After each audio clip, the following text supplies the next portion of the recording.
What's going on, everybody? It's your boy WayneBreezie, and welcome to Keys to Victory. We are on week 14. The NFL season is going by fast. More importantly, the 49ers season is going by fast. Week 14 already. The San Francisco 49ers currently sit at 9-3. So let's get down to these keys to victory because they got the Seattle Seahawks, a division foe, coming in right away. Before we do this, you guys can check out the full article in its entirety. All right there, www.49erswebzone.com. Check out the article. It'll be more in depth, more detailed to what I'm going to talk about right here on the show. And then shout out to our sponsors over at Residency. You can go to www.residency.com. Use the promo code SFBreezie. All right, use that promo code SFBreezie, and you can save on your total purchase today. All right, let's go ahead and get down to keys to victory. Number one, time of possession. Listen, control the clock, control the rock. You win the game. It's super simple. The 49ers want the ball for the majority of the game. There's 60 minutes in the game. The San Francisco 49ers controlled the clock 35 plus minutes the last time these two teams played, and that was on the road in Seattle. I expect the Niners to do exactly the same thing, whether they give you a nice little balance of run, of pass. It doesn't matter. The Niners just need to control the clock, keep the Seattle Seahawks off the field, and that will allow the 49ers to not let breeze through this game, but that'll allow the 49ers to dictate exactly what they expect or what they want to happen throughout the game. The more opportunities the Niners get, that the clock will allow it. If the clock is in the 49ers' favor, they will come out on top and be victorious. That's just how it is. Control the clock, control the rock, win the game. Number two, let's talk about discipline. The San Francisco 49ers do seem to be a rather penalized team. All right, just last week against the Eagles, they were penalized 7 times. But the week prior when they played the Seahawks, they were only penalized 3 times for only 20 yards on the road. That's superb. The Niners are currently tied for 13th in the NFL in penalties with 77 with the Cleveland Browns. I expect the 49ers to find a way to minimize a lot of those penalties. You know, when you think about where they get in the majority of the penalties, it's false starts. Oh, man, they have a total number of false starts. They have a high number of false starts. Now, they're going to be home, so I expect those to kind of go down, especially this week. It shouldn't be a bunch of hard counts, hard snaps, all that type of stuff. The crowd will be silent when it should be easy for the 49ers. They got to minimize, especially those false starts. It kind of puts the team back the down and distance, and it kind of messes up the rhythm and the flow for quarterback Brock Purdy and Kyle Shanahan to call an effective game plan, right? And so you got to find a way to minimize these penalties. Be disciplined out there. You know, there's just different types of penalties, pass interference calls, OPIs, DPIs, like there's a whole slew of them. But the Niners got to find a way to be the more disciplined team. They did it 2 weeks ago, and I think they'll be able to do it again against the Seattle Seahawks, who are the number 1 penalized team in the league with 91. So when they played in week 12, and I only saw that they only had 5 penalties, even though the 49ers beat them in the penalty game, it was only 5. I was expecting them to get 8. They averaged like 8 per game. And the Niners are averaging about 6 per game. So look, the Niners are doing better in the discipline department, but they must be disciplined at all costs.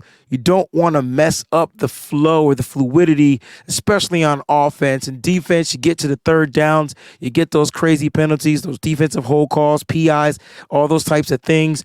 They have to be minimized right here in this game. So I expect the 49ers to be disciplined. If they're the better disciplined team, they'll come out with the victory. Let's get down to some football. Because now we talk about playing. Number 3, they need to attack the secondary. I will come out and say they just need to pass the ball and attack put people into pass situations. Okay. Did the 49ers take advantage of the secondary in the last meeting? Yes, they did. The Seattle Seahawks are currently ranked toward the bottom in pass defense. They give up about 240 yards per game. And so, like 234.4 to be exact. And ranked 23rd, I think the Niners are going to find a way to take advantage. Now, what the Niners look like they're doing is they're getting those linebackers back there. And there's only one team with great coverage linebackers in the NFL. There's no team with better coverage linebackers. Do you know what that team is? The San Francisco 49ers, when you're dealing with Dre Greenlaw, Fred Warner, and the crew. And so I feel like the 49ers are going to exploit their weak side linebacker in Jordan Brooks. He was the one that gave up 70 yards the last time they played, and Debo went to work for 79 yards. Now, he gave up 46 to Debo alone, but I think that is what the 49ers are going to do between the safety Jamal Adams, between Jordan Brooks. They're going to force these guys to cover, keep them out the box, keep them from trying to get downhill and get to those linebackers get to those running backs for tackles for a loss. So put them in pass coverage and exploit them. Expect these 49ers to have a big game in the passing game once again. When it comes to this team, I think the San Francisco 49ers need to attack the secondary and force the other players, such as their linebackers, to play in pass coverage. If they do that, it just appears or seems that the San Francisco 49ers will be victorious in those matchups, in that particular battle. Attack the secondary, they win the game. Another key to victory. Number 4, we already know this one is run the ball. You run the ball, you already know what time it is. The Niners continue to run the ball successfully well. We already know that they're a top-ranked run team in the NFL.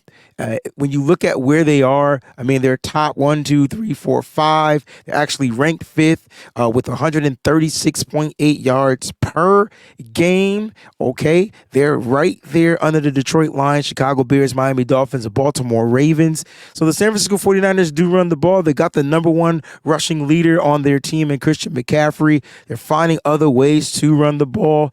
We already know that running the ball allows the 49ers to do so many things in the passing game. I know everybody wants to see Brock Purdy attempt those explosive plays down the field. Well, those happen when you run the ball successfully. And I will tell you this, if the San Francisco 49ers were able to run at that time the number 3 or the 3rd ranked rush defense in the NFL, the Philadelphia Eagles, I expect them to do that against, hold on. Because when I tell you where Seattle is ranked, you're going to be like, no effing way. Seattle is ranked 21st in their run defense. So, look, the Niners, it's not going to be a cakewalk. They're going to look to stack the box. They're going to try to keep the safeties down there. So it's going to have to be a tit for tat. But, don't give up on the run. Make sure it's a big part of the game plan. And I just watched the San Francisco 49ers not do any runs in particular positively in one whole quarter. So it's part of the plan. They're going to run the ball whether we like it or not, whether we see it at the beginning or not. But I would like for the 49ers to come out and establish the run early just to, control the game, time of possession, all those different types of things. You run the ball, you win it all, baby. San Francisco 49ers with the victory right there. Number 5, something that I like to talk about. The 49ers came to that game in Philadelphia in all black. They were on a business trip, and I want the 49ers to keep it strictly business. I want that same mentality. I don't care how they dress. It's the mindset that I'm talking about. Look, you went down, you took out a juggernaut, you defeated the best team in the NFL, and you claim that now they're claiming that you're the best team in the NFL. And I don't want any of that to go to the San Francisco 49ers heads. I want the 49ers to continue to go out there and take what's theirs. Keep that mindset going forward. Listen, it's win or go home for the San Francisco 49ers. It seems like that's how they're playing football. It doesn't seem like they're just playing to show up to play another game. They think if they lose this game, they're out of the playoffs, even though it's not like that as of right now. I think that's the mindset that the Niners are playing with, and that's why they play with a certain proxy and moxie, and they're out there doing exactly what they do: destroy teams. They're destroying good teams. They're destroying weak teams. It doesn't matter. They're destroying teams. And I expect the 49ers to do exactly the same thing. Keep that mindset strictly business. Don't let the success of what they've been doing get to their heads. If the 49ers can weep out all those emotions and all the talk and the hoopla and just keep it to the way that they've been playing football, there's not a team in the world, Craig, that'll be able to come in and beat this team, especially at home. We know that they have a home loss this season to the Cincinnati Bengals. They lost the other two on the road in Minnesota and in Cleveland to AFC teams. But I don't see any other team trying to come into the 49ers home and going to dictate what's going to happen. The Niners need to remain in control, and it starts with mind control. So keep it strictly business, and the 49ers will be off to another victory. Let's go back from the top. Time of possession, control the rock, control the clock, be disciplined. They know what time it is. Attack the secondary. Everything else will come to them. Run the ball. They'll win it all, and keep it strictly business. I'm your boy, WayneBreezie. Thanks for tuning in to the Keys to Victory. We'll see you next week, week 15, against the Arizona Cardinals. Peace out. That was beautiful.